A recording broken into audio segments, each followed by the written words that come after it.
Welcome out. Time for us to sit down and chat with our newest athlete of the week as we're sitting with Cooper Johnson from the men's soccer team, one of two athletes of the week this week, you and Luke Hyatt. Fantastic results on the soccer field. How does it feel to see the results starting to stack up, not just for you, but for the whole team right now? It feels good. It's honestly kind of a relieving feeling, just because we've been putting in so much work and there's been so much effort that's been happening on the practice fields. A lot of people just giving 100%, and just to know that it's translating it feels good. It's relieving. Talk a little bit about those two games, because two kind of different feels and vibes between Casper and Gillette this last weekend. You guys get the Gillette win, I won't say easily, but you had that one in control pretty much the entire way. Casper, it almost felt like there were times when they were controlling for the first 60 minutes, and then those final 30 minutes, you guys really kind of peaked. Yeah, it was definitely two different games. Gillette gave us some competition at the beginning, but we all have talked about how we're a fit team and we're able to last out teams. We just waited until they were tired to do what we can do, and we try to play at 100% for all 90 minutes, and some teams just drop off at the end. But as for Casper, they definitely gave us some trouble. It's the truth. And we came out on top just because we capitalize on our chances. And I feel like we play a game of opportunities and mistakes, and it's really about which team can capitalize on all their opportunities and which team can make the least amount of mistakes, and that day was our day. So it fell in our favor, and we hope to just keep going with that. You guys have now beaten 3 ranked teams on the season. You could say you're ranked number 13. How do you keep the ego from getting too big? Because there's a difference between playing with confidence and playing with I guess, aggressiveness that we are better than you, and also playing with we don't need to show up. Yeah. How do you guys keep that balance? It's true that it's hard to play without ego, but I think our team definitely has a lot of swag, swagger to us and confidence, and I want that as a team. So I think for us to understand that we came from nothing, we came from a team that wasn't ranked, we came from the bottom, and all of this ranked stuff that we're talking about related to our team now is just showing that we earned it, and it's something that we earned. It's not something that we were given.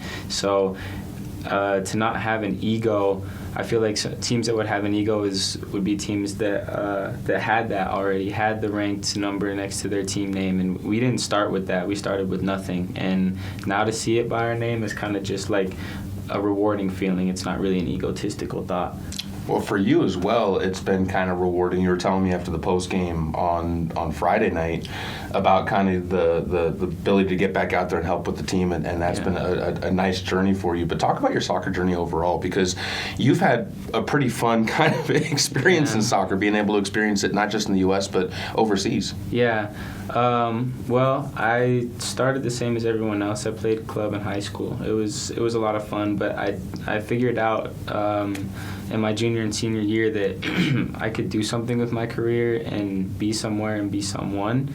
And I took it upon myself to take opportunities that were given to me. So I joined a soccer academy overseas. I played 7 or 8 months in England, and it was great. I played under Premier League coaches. I played against Premier League academies, and it was really just a wake-up call, a culture shock that showed you that, some players are bred to do this, and it was great to play at that level of competition.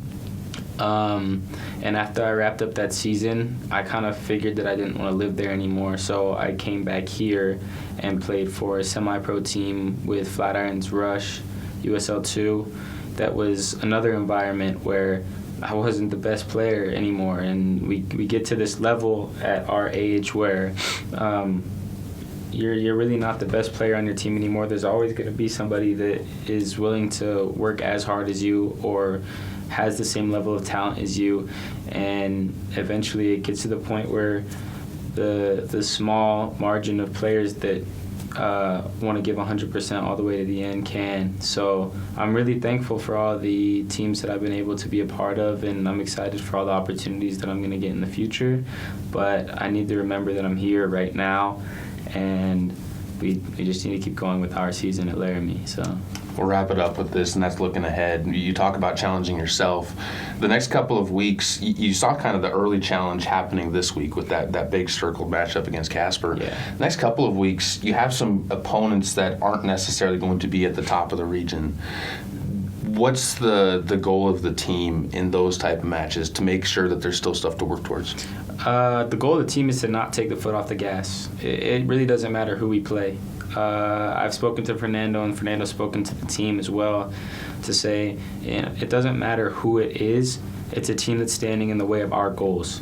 So we're really just going to keep our foot on the gas. We're going to continue to move forward with the goals that we have as a team, and every game is an opportunity to get better. If it's for me or if it's for someone else, we're all working together as a team, and we're all working on our individual development. So, yeah, I guess it's just don't take anyone lightly. It doesn't matter what you've heard about them or what's going on this season. We just need to go. So. Well, it's been fun watching you go. It's been fun watching the whole team go. Athlete of the Week, Cooper Johnson. Co-athlete of the Week, I should clarify. Yeah. Luke Hyatt, also athlete of the week. We'll be having him join us shortly as well. But Cooper, thanks so much for the time, and looking forward to hopefully having you on a few more times this year. Yeah, thank you.